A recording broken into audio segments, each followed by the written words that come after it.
Hello and welcome to the session on national and international affairs. The course code is JMC 341.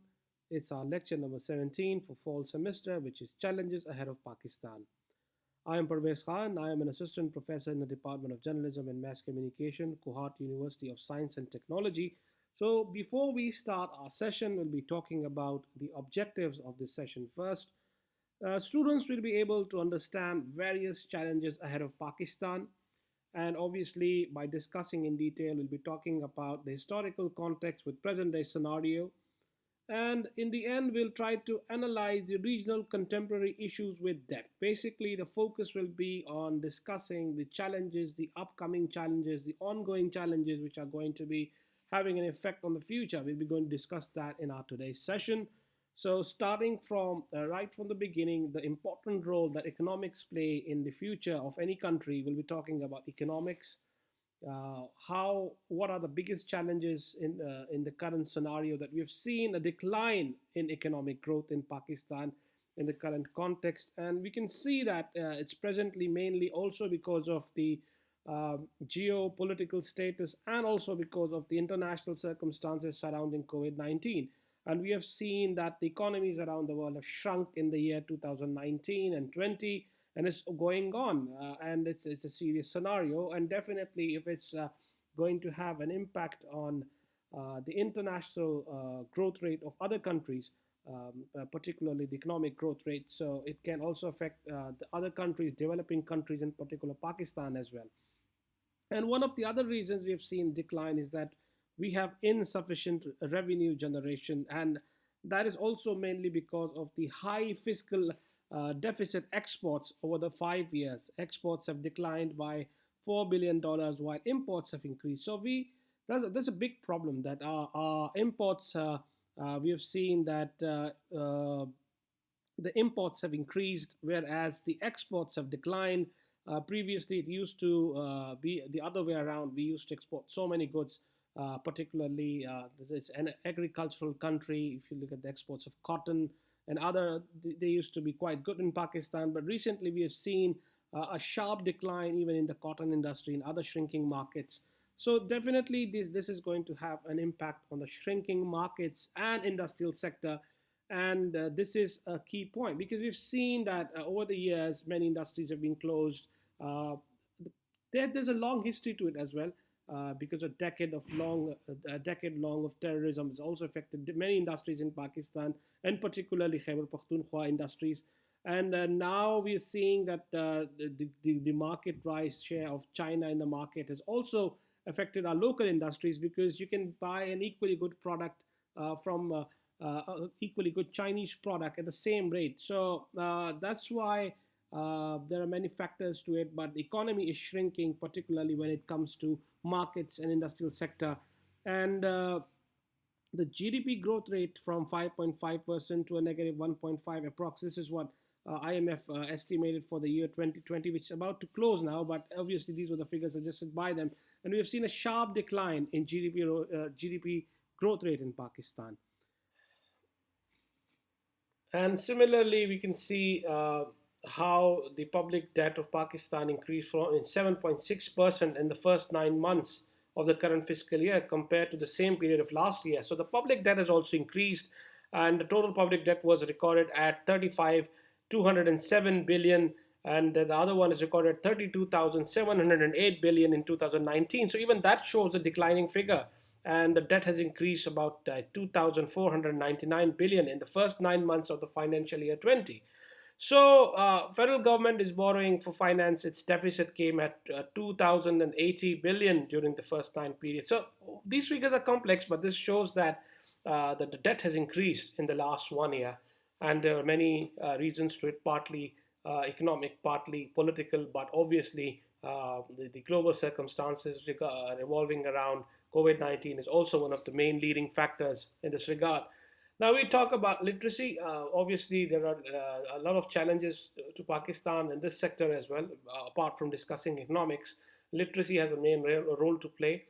There are particularly rural challenges. What the rural infrastructure is there? What kind of quality education is being provided there? Is the infrastructure helpful? are the teachers, the capacity of the school or the teachers or the institutions, is it enough? Has there been any effort regarding the capacity building of teachers? So that's a big question that we need to look into. But that remains one of the challenges. Particularly, the ghost schools remain a very big challenge for Pakistan. For a number of years, we saw that there were schools, non-existent schools, but they were shown in papers that it exists, but there were literally no students, no teachers, and the budgets were allocated to it. It was just like it's just that's why for a reason it's called ghost schools as well. And then we have issues such as educational budgets and priorities. Are rural areas our priorities? Is the educational standards in the rural areas good enough for students who can then compete at the highest level when they come to universities in the urban regions? So that remains a very big challenge for Pakistan, to bringing it at par with the other urban cities, the education, the rural quality, and all that. But that's a big issue that remains a big challenge for Pakistan, how they'll cope with it in the coming future. Even the figures suggest province-wise literacy rate. We can see that some province over the years we have seen that there's been some development in some sectors have improved. We've seen that the growth ratio in 2018 has increased. It's some positive signs when it comes to literacy rate in Pakistan, but overall the situation is that it's not. And particularly when it comes to female education, that's another problem, that males have a large number of population that it's a male-oriented patriarchal kind of a thing, that male often have more male are more in number compared to the female students, and as we can see in the figures as well, 71%, and adult female education still stands at 46% according to statista.com, and this is what we've seen. So that remains a challenge, the female education, how the coming generations are going to go. But overall, the situation has improved with the time is passing by, and we are seeing more trends. People are encouraging even the female education in rural areas, which is a positive sign. But overall, still the numbers are quite less when it comes to gender balance environment. The numbers are still less. Another challenge that in particular is very important to look into is terrorism and extremism. Pakistan, obviously, a war on terror in 2001 became a turning point. There were certain groups that started attacking the own institutions, and there was like a warlike situation within a country, conflict situation. And all this escalated also partly because of it's not just a recent phenomenon. Obviously, changed a lot from 9/11 when Pakistan became an ally to the American war on terror, and there were occupied forces in Afghanistan, and obviously certain groups crossing and infiltrating border regions that escalated terrorism, extremism, and militancy in the country. Then there was a wave of suicide bombings, and from 2007 onwards, we've seen some violent waves in Swat and all the other adjoining northwestern territories, which was serious enough, and serious assaults took place. A huge number of lives were lost. So it partly it changed a lot since 2018 and 17 when they claimed success against such groups, and terrorism. The ratio has declined over the years, but it still remained a challenge of Pakistan. This is why its economic growth, its other kinds of things were related to it. Pakistan went through a violent phase. And it's not just a recent phenomena. It escalated during the Soviet context from the Soviet invasion of Afghanistan in 1979. It all started from there. It's a turning point for Pakistan from that onwards. And then obviously Pakhtunkhwa and tribal regions were the hub of conflict. There was a serious conflict in these regions, and a large number of civilians were killed in this conflict, and it caused infrastructural damages and loss to the economy, which you've already said. It was a huge loss for Pakistan. And what is important is the de-escalation and rebuilding is still a challenge for Pakistan right now. Um, Political instability is another challenge for Pakistan. We've seen a history of political crisis in Pakistan. What we see is that there's always clash of institutions, there's political institutional problems, frequent military takeovers in Pakistan. We've had East-West Pakistan issue in 1971. That was another serious problem when it comes to political instability, when we talk about political instability. And obviously, even the post 9/11 is a context where we can talk about 9/11. So, yes, there's a history of political crisis in Pakistan. We've always seen the struggle between political parties, and we've already seen dictatorship, military dictators taking over from time being and time to time again. And then we have East-West Pakistan issue. That was a very serious issue that reflected the political crisis in Pakistan in 1971.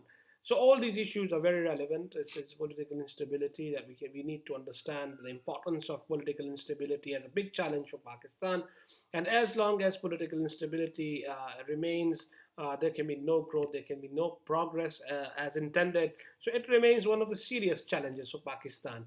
And the other examples that we can get relevant to the political instability is the one unit in 1956, the introduction of the 1963 constitution by Ayub Khan, frequent constitutional amendments by Zulfikar Ali Bhutto, and maltreatment of General Ziaul Haq under 1973 constitution are closely relevant events in this context as well. And then obviously no complete terms for government and offices, and more recently, the last 10, 15 years, Lal Masjid and suspension of constitution, and Benazir Bhutto murder, and the Long March and Dharnas, and the Panama's cases, and all these are contributing factors when it comes to the political instability in Pakistan and in the context of Pakistani challenges. So, and another serious issue that is more current, that's also leading to a big challenge for Pakistan, is COVID 19. How Pakistan is going to cope with this, how Pakistan is dealing with this. So far, we can say we've been lucky compared to the rest of the world. The number of cases have been quite less as compared to the rest of the world, despite not taking full measures, despite not taking SOPs, despite we can say that we've been lucky. But the challenges are still there, the administrative and economic challenges, how administratively it's going to affect Pakistan, and economically what issues it's going to bring. It's going to bring joblessness, it's people out of markets, or about the shortages. All these are interrelated things. But so far we've survived through it. But the second wave is now on, and it's going to be quite serious challenge of Pakistan, how it's going to go. Obviously, there's a good example that education institutions are already closed again, and this indicates the fact that yes, the challenges are there. And then there's a health, which is obviously a genuine concern, how hospitals are going to deal with it, how it's going to go about it, and how Pakistan is going to deal with the online education. What are the higher authorities doing? Is it feasible for the students? Is it comprehensible? Can they get what's going on around? Even there's been challenges, the structural challenges when it comes to accessing online education through internet and far regions. So these are all the challenges that already exist along with the COVID-19. But then we have the changing lifestyles. That is another issue, because are we ready for the challenges and the changing lifestyles that needs to be accommodated with the COVID-19? So yes, it's a big challenge, it's a big issue, and that needs to be settled in the context of that. And then obviously another challenge for Pakistan remains environment. What kind of environment we have? Obviously, we know pollution is a big issue in Pakistan. It's because of the management, the transportation, the industrialization, all these contributing factors, and how we are going to go with the green campaigns around the world. Are we going to working on? There have been efforts when it comes to billion tree and tsunami trees and green Pakistan, but so far we have seen that pollution still remains a big issue for Pakistan. And then there's waste management issue. How do we dump our waste, where it goes, how we manage it? It's a huge it's a huge country with huge population, and how we manage waste is another critical point, because obviously it's a skill that is adopted by many modern countries. Recycling is another way of managing waste. Are we ready for that? Are we taking that into consideration? So yes, that's another serious issue. And then fossil fuel and zero carbon emissions policies. Are we still adopting to the fossil fuel, or are we planning for the zero carbon emissions through green technologies, change technologies that uses less energy, less power and creates less carbon emissions. And particularly, the good examples would be electric cars. People switching towards electric cars in the modern country so that they can have zero carbon emissions. So all these factors are very important. And then sustainable measures. Are we taking sustainable measures? Are the sustainable measures there? Adopting to new technologies. Obviously, adopting a new technology may be easier, but are they sustainable? For example, we talk a lot about producing electricity, through nuclear technology. But is it sustainable? Does it have health hazards, risks associated? So that's a big question. And then obviously we have press freedom. We have That's a big question. Do we have press freedom? Is censorship still there? Is it a challenge for Pakistan? Because press is a reflection of society. If a critical press is very important for any country to develop, to look into their policies, to uncover whatever corruption or malpractices are taking place. So if there's censorship, can countries progress in censorship? So Pakistan uh, comes across a country where censorship is high and lots of things get censored. And then there are media laws which we implement through PEMBRA, and obviously many things they just don't get into the mainstream. But alternatively, we are seeing that social media has been very effective. Although many things get censored, but social media is very effective in this regard. Many mainstream stories that don't make it to the prime television programs, they just get covered on the social media networks. And obviously, related to this is the journalist safety. Are journalists safe in Pakistan? What does the press freedom index says about Pakistan, about the journalists in Pakistan? We've seen in the last 15, 20 years, many journalists have been killed. It's a serious issue, serious concern. And that is a big challenge of Pakistan to safeguard people who are upholding the main values for democracy. So that also counts as a challenge for Pakistan to provide safety to journalists, and it should be considered as a very important point for discussion as well. Because as students of journalism department, we need to see this as a challenge as well. And for it's not just Pakistan; it's global. Globally, the issue remains the same, and it's important for any country to safeguard its journalists and journalistic values. What are the other challenges? Yes, we have some ethnic and sectarian challenges. We have water and energy crisis in Pakistan, which is under debated, which not many people talk about. But water is a serious issue and it will be a very serious issue in the upcoming years. And then we have the unemployment issues. We have corruption issues in institutions, and then the clash of institutions. We've already discussed it a bit, along with the political instability. So these are all the points that we've discussed. These are the challenges. These are the references that I've used. But the point that is important to consider again is that there are multiple challenges ahead of Pakistan, and Pakistan currently is facing numerous challenges, and the most recent one is COVID-19. Obviously, it poses some administrative challenges, educational challenges, political challenges, and this is an important issue, the most current one at the moment. But along with this, other issues exist, but they've existed all along.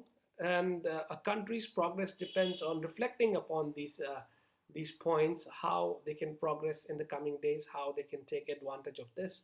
And it's important that for the debate to continue, because without these debates, there can be no literal progress. So this is pretty much of it.